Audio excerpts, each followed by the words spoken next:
Assalamualaikum warahmatullahi wabarakatuh. Halo Sobat Vintage Channel. Akhir-akhir ini, pinjaman online atau pinjol telah marak diperbincangkan. Tak hanya memberikan keuntungan pada penggunanya, banyak juga oknum yang menyalahgunakan teknologi ini dengan menawarkan pinjol ilegal atau pinjol bodong. Sobat Vintage, pinjaman online pada sejatinya merupakan layanan keuangan sebagai bentuk kemajuan teknologi finansial atau vintage untuk meningkatkan kesejahteraan rakyat dengan terus melakukan perputaran uang. Sayangnya, banyak sekali oknum yang justru memanfaatkan vintage untuk tindak kejahatan. Hal ini dapat dilihat dari banyaknya perusahaan pinjol ilegal yang muncul di Indonesia. Maka dari itu Sobat Vintage, sebelum memutuskan untuk meminjam uang di pinjol, sebaiknya pastikan perusahaan tersebut terpercaya. Perusahaan pinjol ilegal di Indonesia sebenarnya sangat banyak. Berikut ini beberapa daftar pinjol ilegal terbaru yang patut untuk Sobat Vintage hindari.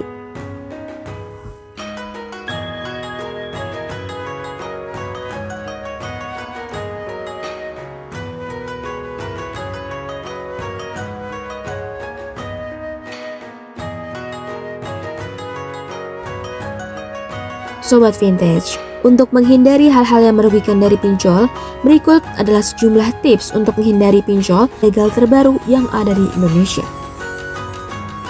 Yang pertama, pastikan bahwa pinjaman online yang Sobat Vintage pilih merupakan perusahaan yang terdaftar di lembaga resmi Otoritas Jasa Keuangan atau OJK. Lembaga ini berperan sebagai pengawas dan pemangku kebijakan mengenai perputaran uang yang terjadi di seluruh lembaga keuangan.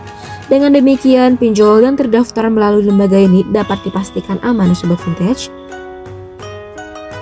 Yang kedua, jangan mudah terpancing dengan tawaran pinjol yang mudah.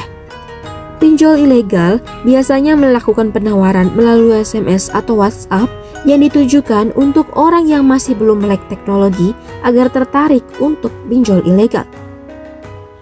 Hindarilah ajakan tersebut dan jangan pernah klik link aplikasi yang diberikan karena itu bisa berbahaya bagi data yang terdapat di handphone kita. Yang ketiga, perhatikan suku bunga yang ditawarkan. Biasanya, pinjol ilegal menawarkan besaran bunga yang cukup tinggi dan jangka pembayarannya sangat singkat. Hal ini mengharuskan sobat untuk berwaspada dan lebih teliti lagi melihat perjanjian yang ditawarkan oleh pinjol ilegal tersebut. Yang keempat, tips terakhir yang bisa dilakukan yaitu tidak perlu melakukan pinjaman online. Jangan mudah terlena untuk mencoba sesuatu yang instan dan menguntungkan di awal saja, tetapi akan memberatkan saat melakukan pembayaran. Lebih baik kita kelola kembali pendapatan kita dan menurunkan gengsi agar tidak melakukan pinjol. Apa yang harus dilakukan apabila sudah terjebak dengan pinjol ilegal? Jika sebelumnya kita sudah mengenal beberapa tips menghindari pinjol ilegal, namun bagaimana jadinya jika seseorang sudah terlanjur terjebak pinjol ilegal? Apa yang harus dilakukannya? Berikut penjelasan lengkapnya. Jangan menggunakan dana yang diterima. Apabila sobat menyadari bahwa pinjol yang sobat pinjam adalah pinjol ilegal, maka jangan menggunakan dana yang diperoleh dari pinjol tersebut untuk kepentingan apapun.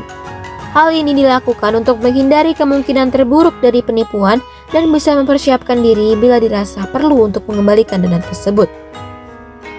Menjaga data dengan baik.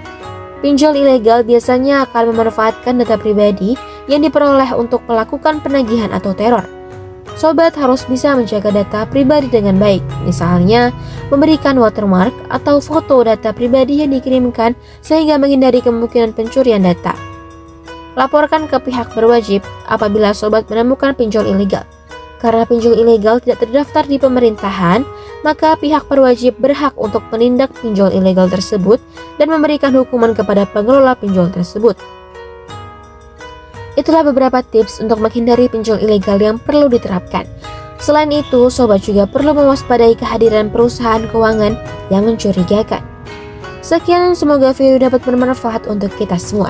Sampai jumpa. Sampai